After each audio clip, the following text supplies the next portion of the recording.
with your reaction to the Harris Jeremy Cameron stuff this week? Are you satisfied with that punishment?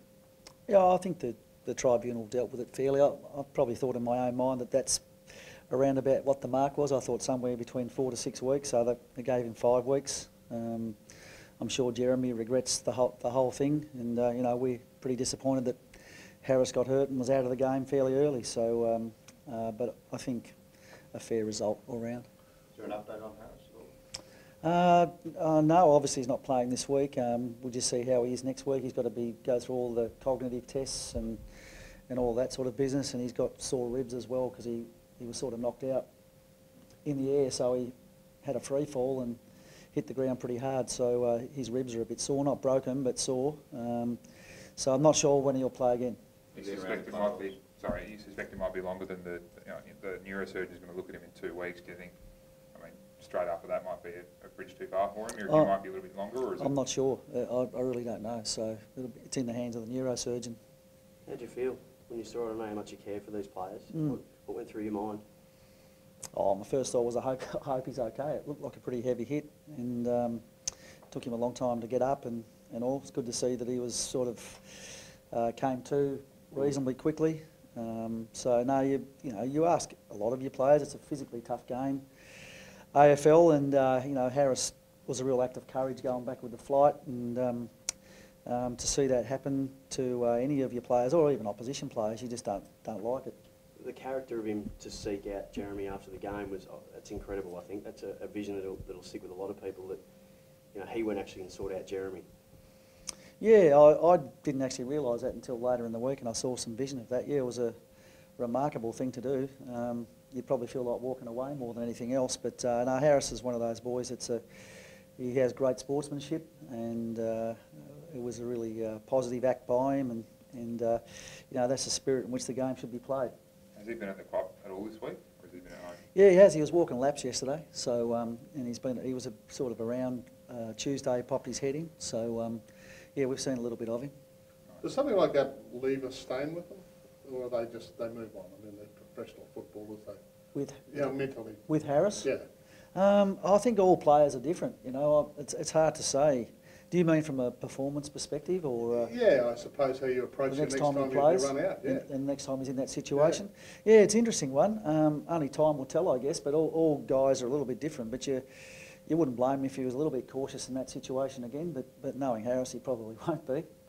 There's a bit of talk all week about players when they have to make that decision to go back with the ball and keep their eye on the ball, the courageous act. How do you, as a coach, take that fine line between what's courageous and what needs to be done, and what's in your best safety interest? Because we've seen in the past, Jonathan Brown used to go back and had to be told, stop doing it, it's not in your best interest. Yeah, you can't coach it. I mean, that's an instinctive thing that players do, and they always will, and they always have been doing it in AFL footy, and they'll continue to do so. So it's not something you coach, really.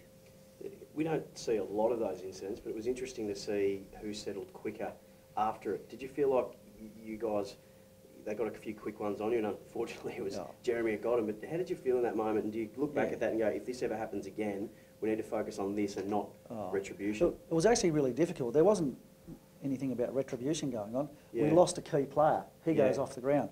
Darcy Gardner goes down 5 minutes later, is off for another 20 minutes, so our 2 key defenders are off the ground. There's nothing we can do about it. So we adapted as well as we could. I mean, Josh Walker went back and played in defence, and we did a little bit of stuff with our rucks at half-time that helped. And, by and large, the game after half-time was an even contest. I think they might have won the game by 2 or 3 points in the second half. We were in front by a goal when Harris went down. So it was in that period of time that the GWS were able to get their ascendancy.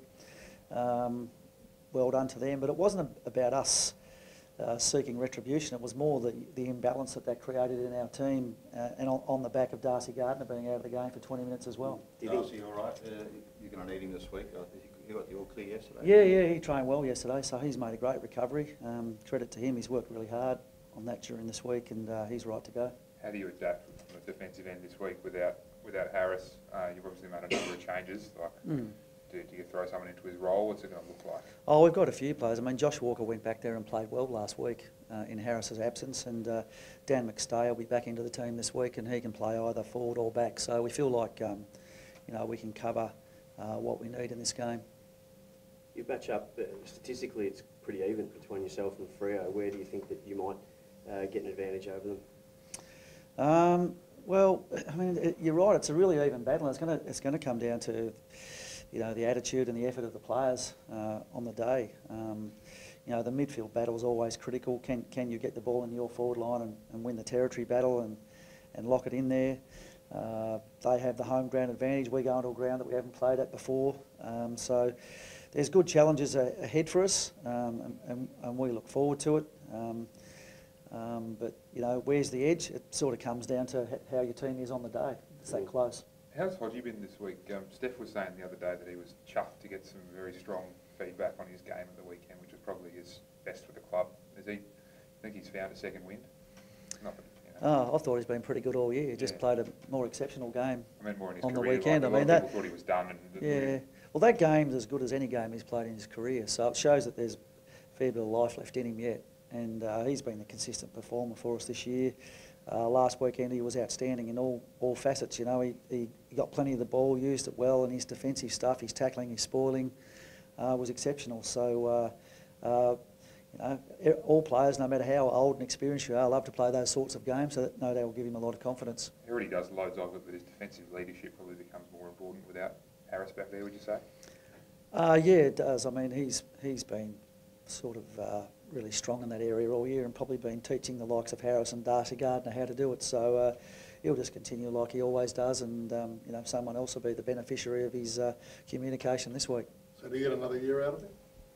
Well, he's contracted for 2 years, so there's nothing at the moment to suggest that he can't do that. But there's still a fair bit of time to go this season, and then he's got to get through another pre-season. But that's the intention at this point in time. Do you get the sense too that he's really lifted his physicality as well?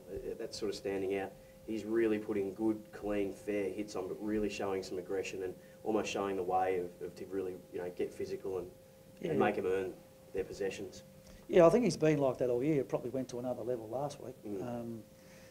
So that's how Hodge plays. He's the ultimate competitor, really. So good for him. He travels this week. He goes. Yeah. No, we've had a bye, so we've had the one game back. So there's no need for him to rest. He just goes a little bit earlier than the team to make sure he's nice and relaxed by the time we get to Sunday. So he'll take off tonight. You get asked every week, but do you sense you're closer to another win?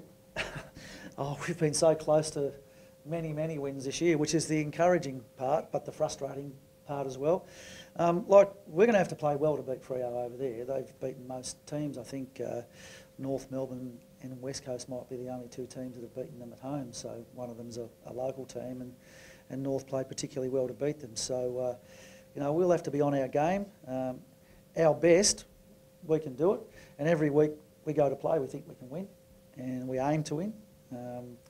And that's important because if we don't, then we've got to experience the disappointment of not achieving what we've set out to achieve, and that then makes you a better team down the track. So that's where we're at as a footy club. But we are a bit frustrated at losing those close ones, but not broken or disappointed, more encouraged by the fact that we've become a much more consistent team.